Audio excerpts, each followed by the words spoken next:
Today I want to share with you one of my favorite retirement planning strategies, that being living off tax-free long-term capital gains. This isn't some abstract theory. I have clients implementing this approach in real time. So that's what we're talking about today. Let's get into it. Being based in the Minneapolis-St. Paul area, I've worked with a lot of people that retired from large public companies. There's a high concentration in this area. Now, many of these companies compensate their people partially with company stock. This can come in the form of stock options or restricted stock, stock purchase plans, and so forth. As a result, it's not uncommon for someone to come to me and say, hey, I've accumulated $500,000 or potentially even $1 million or multi-millions worth of company stock. Whenever I see this, it presents an opportunity for that particular person to implement a retirement plan which effectively would allow them to live off that stock for years and, if the planning's done correctly, pay no federal income tax. Now, of course, the reason that this opportunity exists is because long-term capital gains get special treatment in the tax code. So if you hold a piece of real estate or a stock, for example, for a year or more, and you sell that for a gain, these are the special tax rates that are going to apply to those gains. Now let me break this down for you. These are the capital gains tax rates for tax year 2024.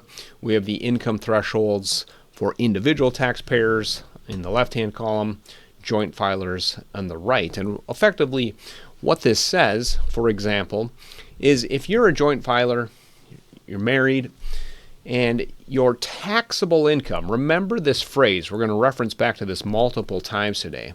If your taxable income is $94,050 or less, you pay no federal income tax on capital gains. Now, here's the most important point, however. Taxable income is a net after deductions number. So in other words, what that means is if you had no other income in a given year except for capital gains, you actually could take a much higher or a significantly higher capital gain than these income thresholds because you have deductions. Let me show you what I mean. Now, the tax code allows every tax filer to either take an itemized deduction or standard deduction, whatever is the largest of the two. I'm going to throw the standard deduction figures for 2024 up on the screen, and here they are, just depending on your filing status. For example, if you're married, you're filing a joint tax return, and you're under age 65, in 2024, at minimum, you're able to bring your total income down by $29,200. If you're over age 65, it's a little bit more, and you can see the figures for single filers. Now, what does this have to do with long-term capital gains at 0%? Let me go back. Again, here are those rate thresholds. And remember what I said previously. Taxable income is an after deductions number. So in other words, imagine a scenario where the only income you were going to have in a tax year was capital gains, and you wanted to figure out what was the maximum number you could take at 0%.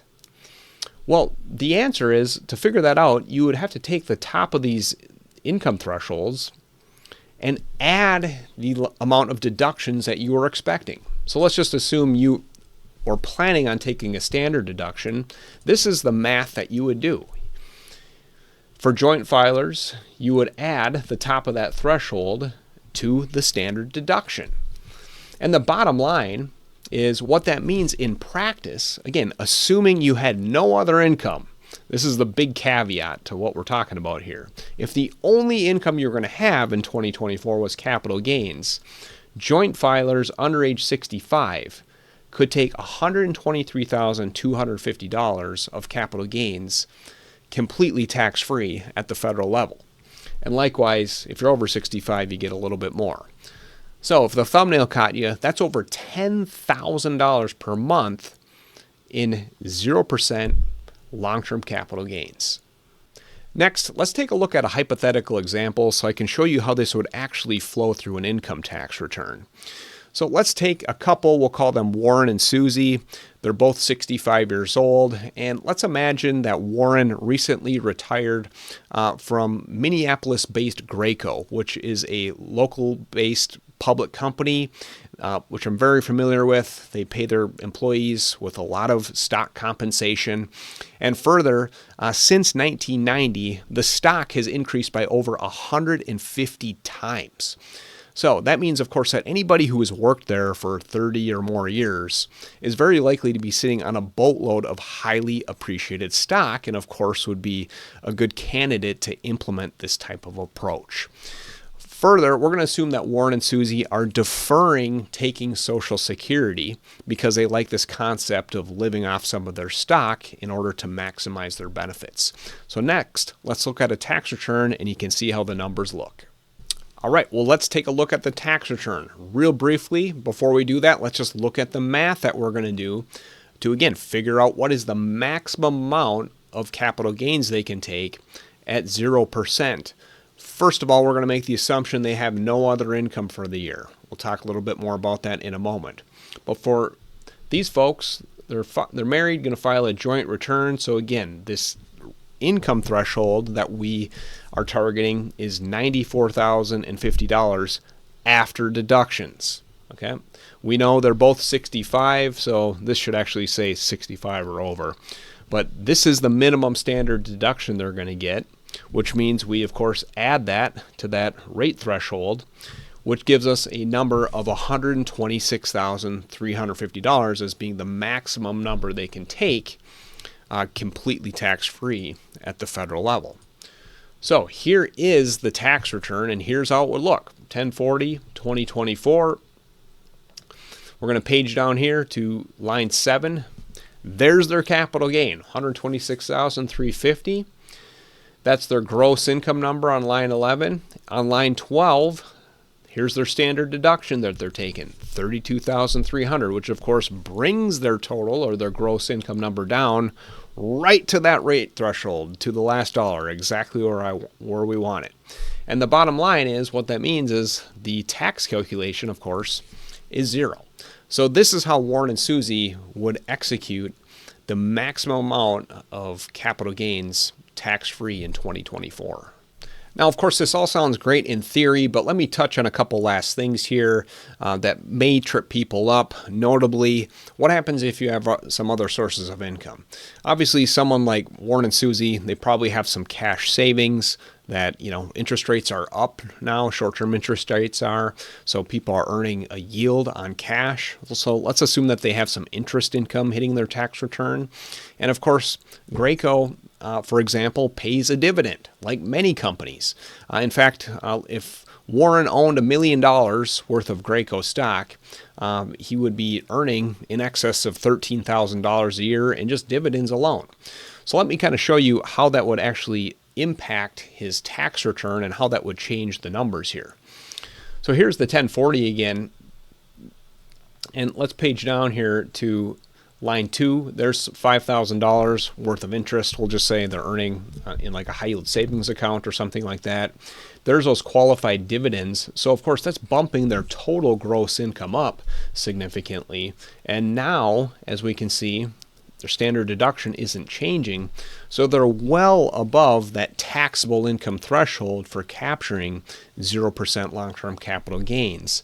And the net result is they're ending up with at least a modest income tax bill.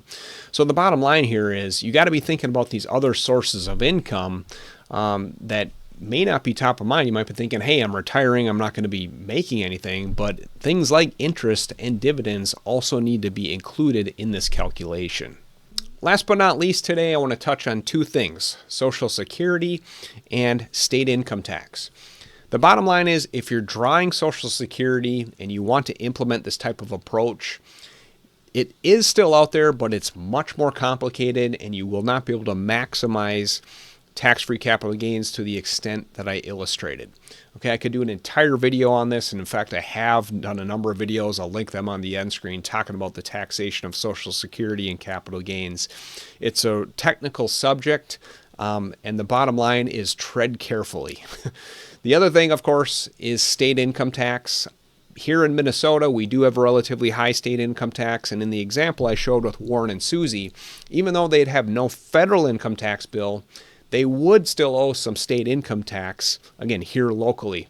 So you need to make sure, of course, depending on where you're located, assess your tax obligation on the state side of things. All right, well, as you can see, if you are the fortunate person that has accumulated a large amount of highly appreciated stock, you're sitting in a great spot to implement a very tax-efficient retirement planning strategy. Now, there's some things to navigate, especially if you have other sources of income, and Social Security can be especially tricky, but these are the things I work with people on all the time. If you want to have a conversation, please head over to my website. You can schedule a time to chat with me. This is the type of work I like doing. Anyway, as always, I just want to say thanks for watching. We'll see you in the next one.